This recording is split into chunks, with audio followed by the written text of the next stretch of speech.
Kings fans are talking about the first two games of the season, Adrian Kempe's contract, and some of you, and maybe even me, have sent one Kings fan into a rage. That and more on this fan feedback edition of Locked On LA Kings.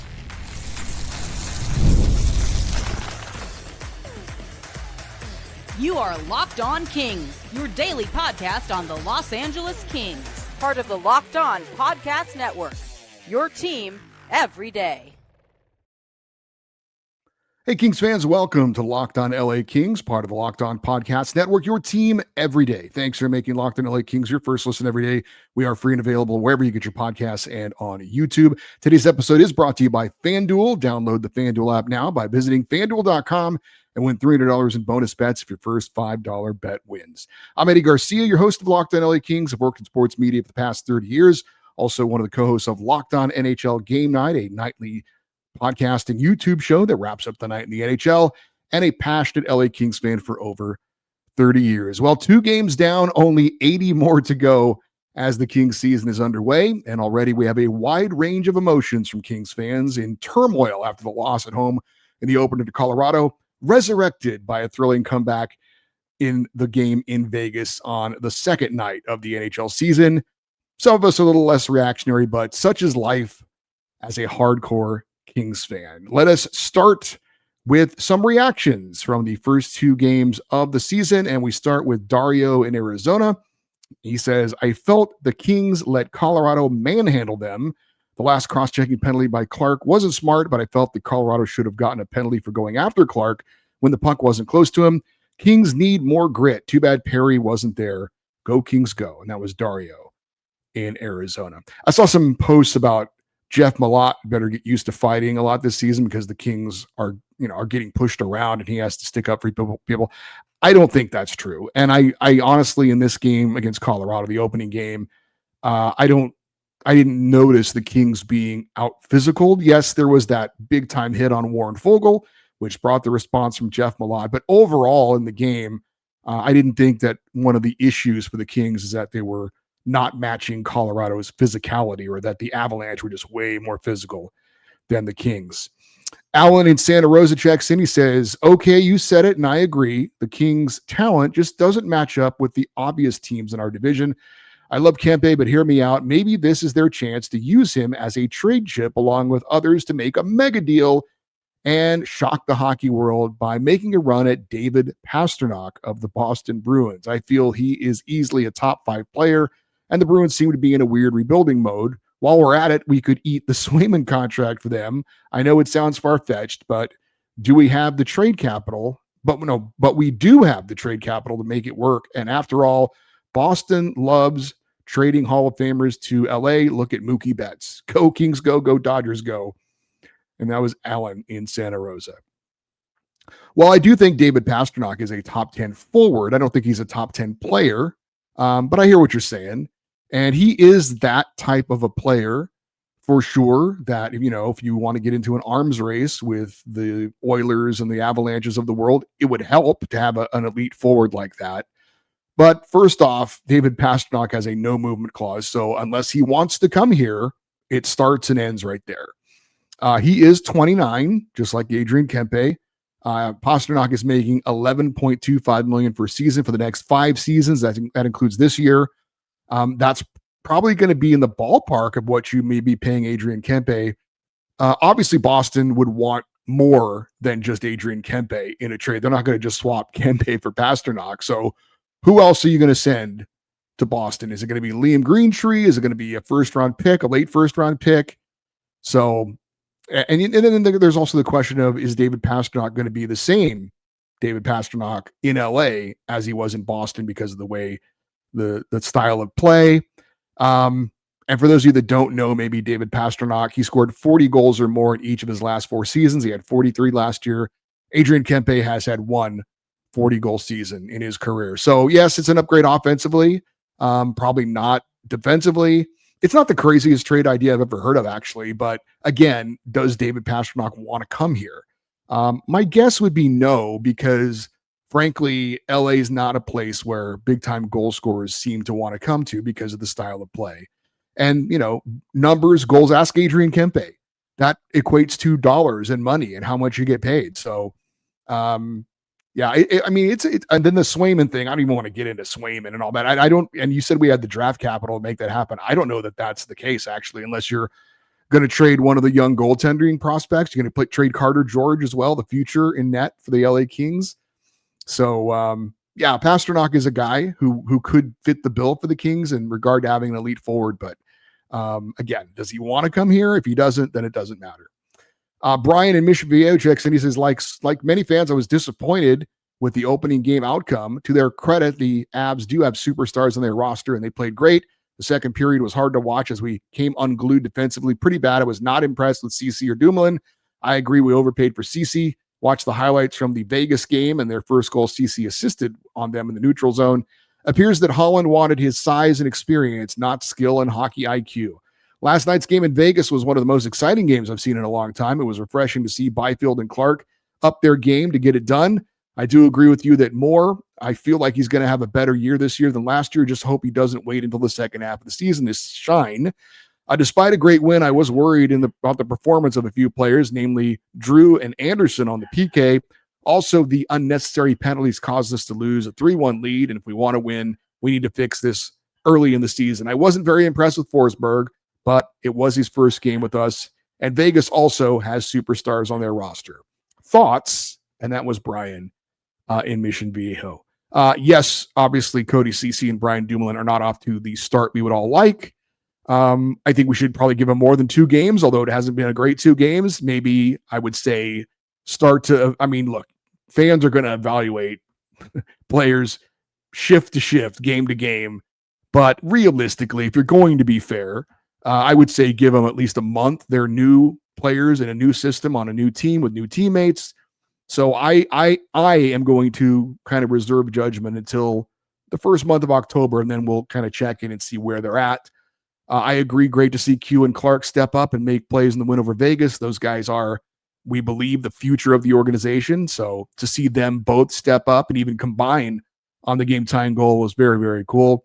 As for the penalty kill, the Kings were going up against 2 of the top power plays in the league. Vegas's power play looks absolutely sick this year. But yes, too many penalties taken. That needs to be cleaned up. Scott in Simi Valley checks in. He says, congrats to the guys for the gutsy win over Vegas. I wanted to chime in on the Kempe contract. And if I sound a bit negative, I only ask that we keep in mind the impacts of lax management.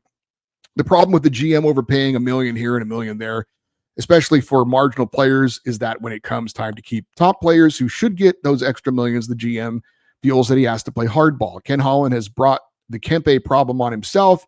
We're talking about a man who handed a $9.25 million 8-year deal to Darnell Nurse, who may be the most overpaid player in the NHL, and spent $4.5 million for 4 years on Cody Ceci, but won't go $1 million or $2 higher for Adrian Kempe. If Ken Holland was a savvy GM, he would have gotten rid of Jim Hiller and found a coach who trusts his players and gets the best out of them and not sign Cody Ceci at all. This way, we'd still have Spence as a cheap contract plus a safety valve in Kyle Burrows, and Holland would have an extra $3 million to put in his pocket for a deal with Kempe or spend on an impact player. Let's trade Holland, not juice. Thanks, Eddie. Go Kings go. And that was Scott in Simi Valley. Well, look, I'm on the record as saying I would have signed Kempe to whatever he wanted before the season started. And when I say whatever he wanted, the asking price from what we've heard was 10 to 10.5 million. I would have signed him to that contract before the season started. Now, because Ken Holland has waited around and we've seen what other players are now getting, guys like Kyle Connor, who the Kings will see on Saturday, he's getting $12 million a year, and he's a similar player to Adrian Kempe. So now maybe Kempe wants 11. So he has brought this on himself, Ken Holland, by waiting to sign Adrian Kempe. Gary in Coeur d'Alene, Idaho, checks in. He says, first off, thank you for creating almost daily content over the summer. I don't think I missed a show. Well, thank you, Gary. Second are a few takeaways from the past 2 games. 9 goals against in 6 periods is not going to win you the Stanley Cup. The Kings D-core looks old and overpaid. I was on the trade Trevor Moore train over the offseason. I think I'm glad they didn't. I predict Byfield will be a 30-goal, 75-point player this season. And last, your comments about the Lightning GM being at the last 2 games and possibly scouting Kempe in a trade is interesting, If Luke and Holland think the team is close to a cup, why would you trade away arguably your best player? I don't see anything on the Lightning that would make the Kings better unless they're willing to part with Victor Hedman, which I don't see happening. The signing of Kaprizov, McDavid, Connor, and Eichel put Kempe in the 11.5 range, in my opinion. Pay the man. Thanks for all you do, Eddie. Go Kings go. And that was Gary in Idaho. Good points about the trade of Adrian Kempe to Tampa Bay. And that leads us into our next group of emails, which we'll get into in just a moment. My Adrian Kempe trade speculation has been shot down. Maybe. That's next on Locked On LA Kings, your team every day.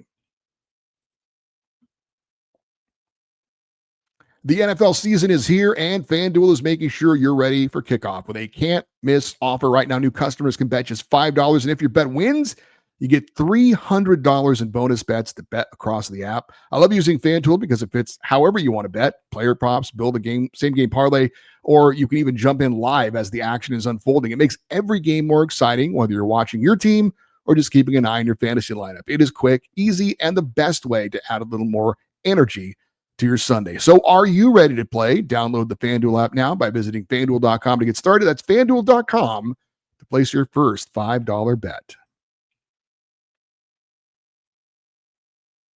All right, we continue with the emails. Brian in Huntington Beach checking in. He says, I heard the show a couple days ago, and I was wondering if you had heard anything more about Tampa Bay's GM watching the Kings' first two games. I agree it's unusual, and it's only natural to think he must have been there to scout Adrian Kempe. But after claiming Phoenix Copley, maybe Tampa is interested in other bottom six forwards the Kings have, like Turcotte or Deneau.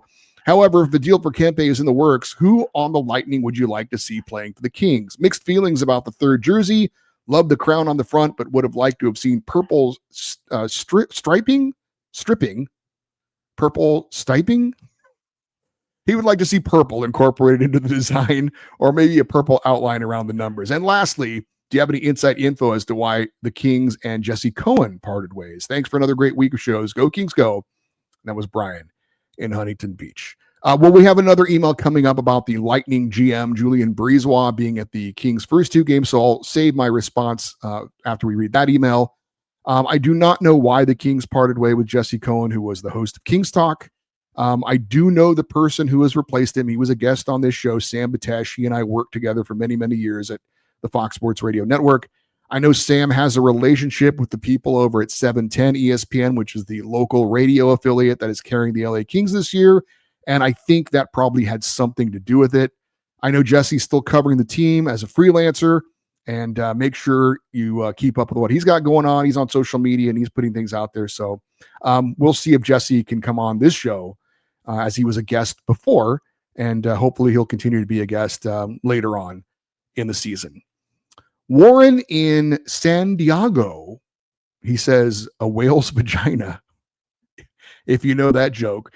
He says, I heard something about the Tampa Bay GM being in attendance. It could have some merit.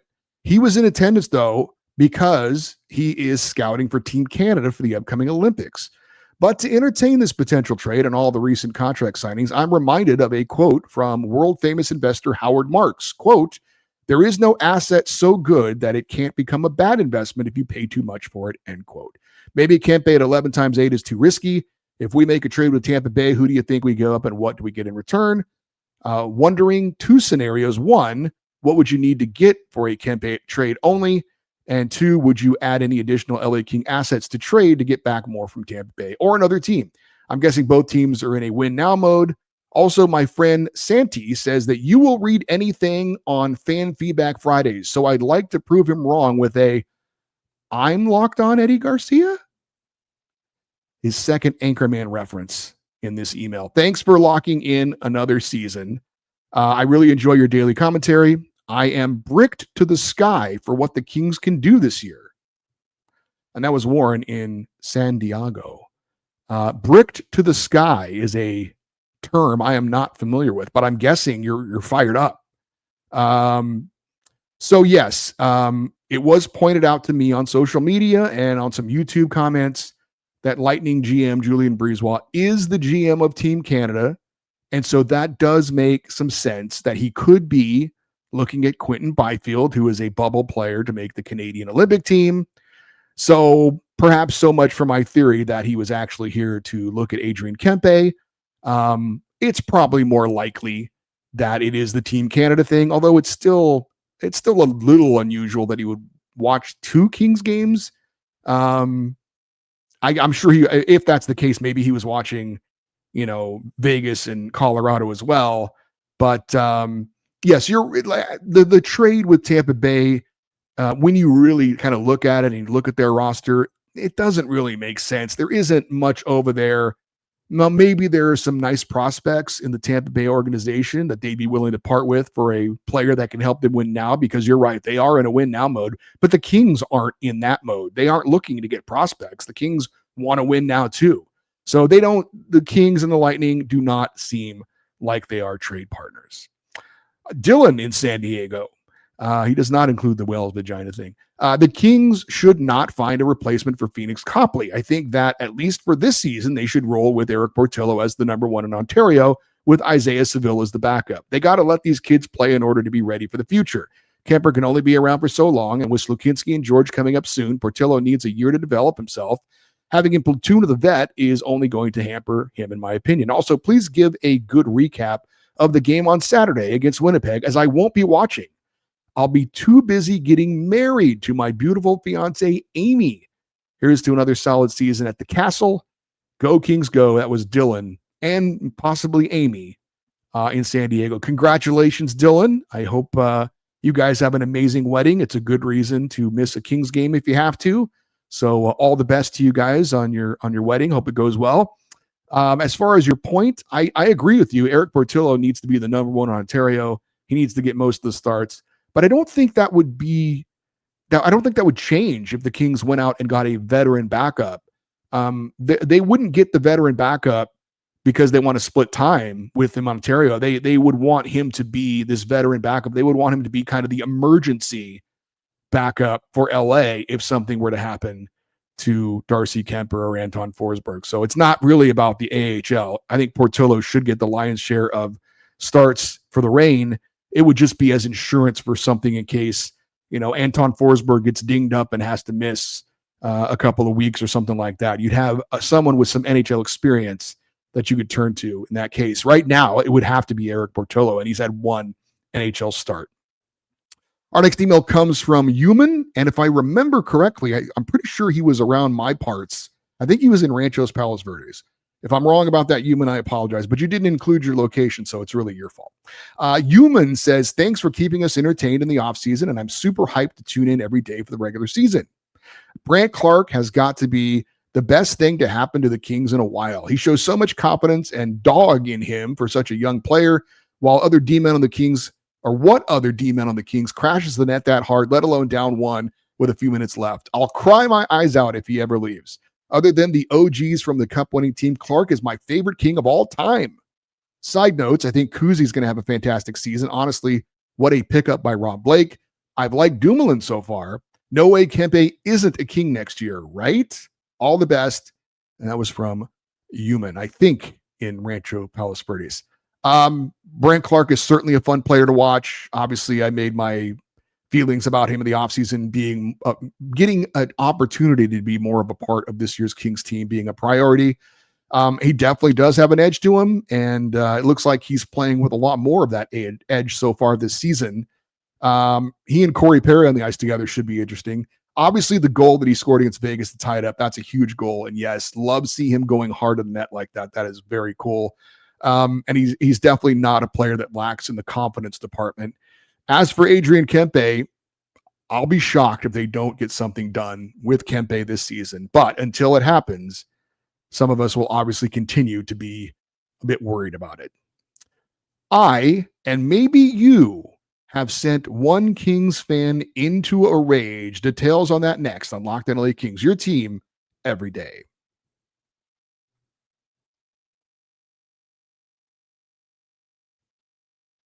All right, wrapping up the emails. This comes from Frank in Burbank, and he says, I'm an everyday listener entering my third season with the show. Thank you, Frank. He says, including the off season. Love it.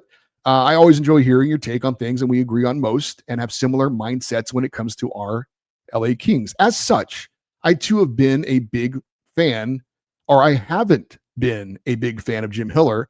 My recent beef being his lack of usage of Brandt Clarke. Clarke is the future of our blue line, yet Hiller uses him as little as possible. Many NHL pundits and hockey fan sites have Clarke poised for a breakout season. What are the Kings coaching staff seeing that the rest of the NHL is missing with Clarke? As you've mentioned, the new big free agent signings have been less than impressive defensively so far. So why is Hiller treating Clarke like the redheaded stepchild and keeping him on the pine? Whilst developing QB, he was given every opportunity to play in every game situation and with the team's best players. I don't understand this development strategy for Clarke. If the Kings don't want him, then you'd think they'd still play him to create trade interest. Anyway, thanks for your time and putting together an entertaining and informative podcast every day. Go Kings, go. And that was Frank in Burbank. Well, Clarke didn't get a ton of minutes in the Vegas game, but as I mentioned in the game recap of the show that we recapped the game, the Kings were killing off a lot of penalties and he never plays on the PK. So let's see what his minutes are when it's a more of a 5-on-5 type of game before we kind of really criticize the coaching staff for how they're using him. So again, as always with most of these things, whether it's Cody Ceci or Brandt Clarke's minutes or whatever, we just need to give it a little more time. I understand reacting to what's happened is the only thing we can react to, but I would just say let's wait and see before we, say Hiller isn't using him properly, not giving him enough minutes. Let's give it a little more time. The next email comes from Andy in Guelph. He says, I will admit my focus has been on the Blue Jays postseason run as things with my family. I've tried to listen, but sadly I can't say I'm an everydayer, but I will be soon again. We forgive you, Andy. Two things. He says Dennis Bernstein was on the fan hockey show today with Matt Marchese and Mike Fuda, friend of the show. He says, good listen. And number two, I think the third jerseys are great. The crown on the front are spot on. That being said, a very minimal trim of purple would have elevated them to elite. I apologize if you've already commented on the jersey. Your thoughts and the Jedi Master of jerseys. Is he calling me the Jedi Master of jerseys? I will catch up on all episodes soon. That was Andy in Guelph. Well, thank you for calling me the Jedi Master of jerseys. I don't know if I qualify for that. I know somebody who might, though.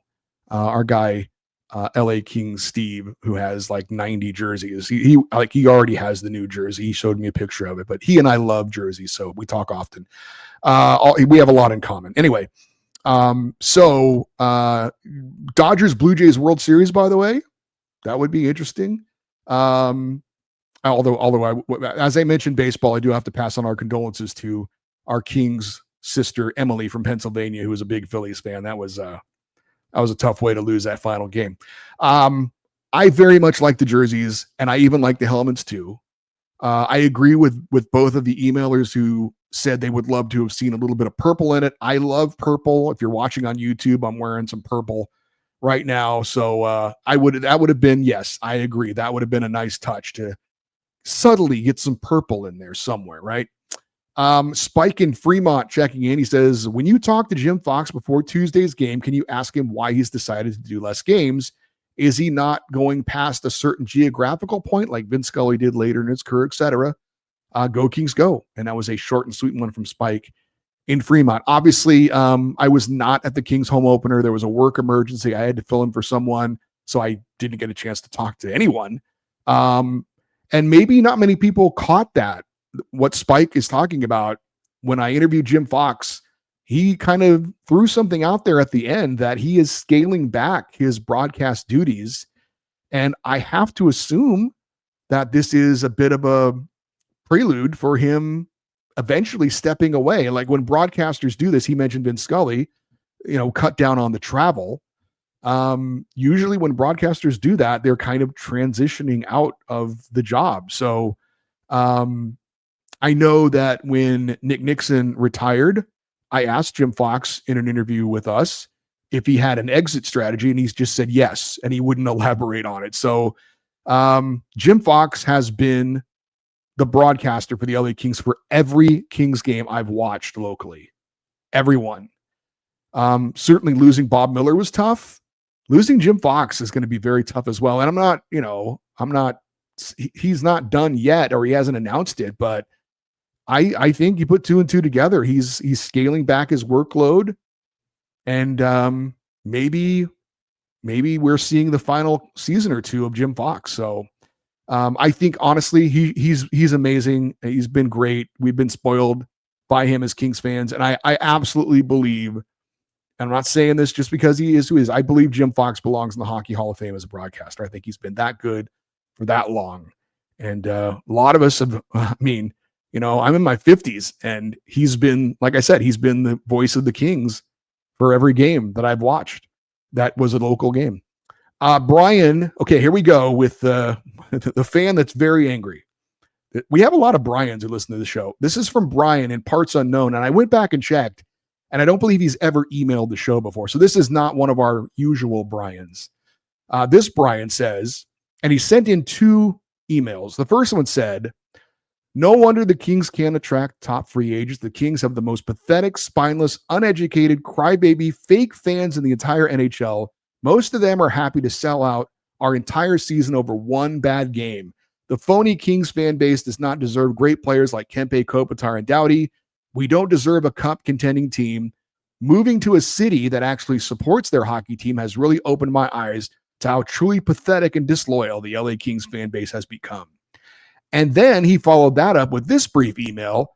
"I can't take all the negativity about the Kings and how much you promote complaints from fake fans. I am done with this channel, deleting the link entirely. Can't take the negativity anymore. There are plenty of real fan channels. Why am I wasting my time on this trash?" And that was Brian in Parts Unknown. I don't know what he's talking about how I promote complaints from fake fans. I have no idea what that's about. As far as the negativity, I have to assume maybe he's talking about comments on the YouTube episodes, or just social media in general. And I get where he's coming from, because look, social media can be very toxic and people can be very reactionary on there. And I don't know what's true and what's not. I don't know if fans are just trolling. I don't know if they're just is it tongue in cheek? Are they just being dumb? I just ignore a lot of it, to be honest with you. I think most Kings fans love the Kings, want to see them do well. Yes, they don't like when they don't play well, but anybody who's doom and gloom after one game and fire the coach and fire the GM after one game, it's silly. I don't take any of that seriously. If you do, then yes, it could kind of drive you crazy, I suppose. But look, sorry, Brian. I assume you're not watching this because you deleted everything. But yeah, I mean, I get it. The negativity can be a turnoff, but at the same time, I think you just have to ignore a lot of that noise that you see on social media, or even some comments on the YouTube episodes. They're not all that bad. Some of them are. Ed and Bray is going to close us out. And believe it or not one mention of the Anaheim Ducks in this email. It is true, although he does have a guarantee. Ed says, "First off, the win in the Fortress was very important to get a split. Impressed the Kings overcame a blown lead, overcame adversity from last year's playoff collapse, and fought back. Shout out to Brandt Clarke for getting his nose dirty and getting that hard nose crashing the net goal. Now to my points. The Kings have angered God himself with those Raider-like helmets. The sweaters are awesome. Totally dig the crown and the colors. I guarantee 16 losses due to those Raider helmets. I think the Kings should wear the black helmets because fashion-wise it matches. As for Kempe and the rumors that he's asking for $12 million, I expect Holland and the Kings to move on from him. Much as I like Kempe as one of my favorite Kings, he's not worth $12 million. It's not a fair investment. If McDavid signed for $12.5 million, and honestly, he's worth more, he values winning. So from a hockey perspective, credit to him, Kempe is not a point-per-game player, and he has not won any major awards. That is why he is not worth that high salary. I also believe Ken Holland's main focus is finding a top center to replace Andrei Kopitar.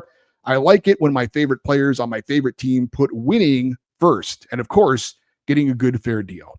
Finally, goaltending assessment. Our goalies could have played better. However, to me, they've played solid games because most of the goals scored were good quality chances or massive screens. Forsberg's a solid backup. Need better defensive play. Keep up the good work. And that was Ed in Brea. Now, if you don't know, Ed, along with my wife, they're both huge Chargers fans and Raider haters. So that's where Ed is coming from with the new Kings helmets. And I did say they look like the Raiders on ice. So that's why he hates the new helmets, because they look like the Raiders. He's a Charger fan. As far as the McDavid thing, I mean, good for him for taking a team friendly discount. I would say that Connor McDavid and Adrian Kempe are in two completely different positions. If you want to praise McDavid and criticize Kempe for wanting to make a lot of money, McDavid signs a 2-year extension, and after that's up, he can cash in for as much as he wants. That's not the case with Adrian Kempe. This is his big opportunity to get probably the biggest contract of his career, and for an 8-year extension, which is what he's looking for. So I don't, buy this whole idea that Adrian Kempe doesn't care about winning because he actually wants to get paid what he's worth, or maybe even a little more. He was playing on a team-friendly deal for many, many years, and he's earned a raise. He has, and he should get it. And the point per game thing, it's nice, but it's not everything. Adrian Kempe also prevents a lot of goals by being a very, very good, responsible winger. So that factors into his worth as well. And it's not like he's that far off being a point per game player. He had 75 points in 77 games 2 years ago, 73 points in 81 games last season. So ultimately, I do think Kempe will sign. I think it will be in the $11 million range. So hopefully that is the case. Thank you to everyone who took the time to email this week. This show literally not possible without your participation. Kings versus Winnipeg Jets, 10:30 a.m. Pacific time on Saturday. We will have a post-game reaction show, so a bonus show this week. We're a Monday through Friday show, but when the Kings play a weekend game, we will have a post-game reaction show after that game. So a bonus show for you guys coming up on Saturday. If you want to get an email in for anything regarding the Kings, including the fan feedback show, the email address is lockedoneddie@gmail.com. You can leave your comments in the comment section on YouTube, but just be careful that you trigger guys like Brian. We also would love for you to stay interactive with the show on social media, X, Twitter, Instagram, TikTok. We are at Locked On LA Kings. And if you're interested in some exclusive Kings coverage, we're going to have a live post-game chat on Kings Extra after the Kings-Jets game. We're going to have a preview episode over there as well. So if you're interested in information on that, lakingsextra@gmail.com for more information. I'm Eddie Garcia. Thank you, as always, for listening and watching this episode of Locked On LA Kings, part of the Locked On Podcast Network, your team every day. Have a great rest of your day. We'll talk to you next time. And as always, go Kings, go.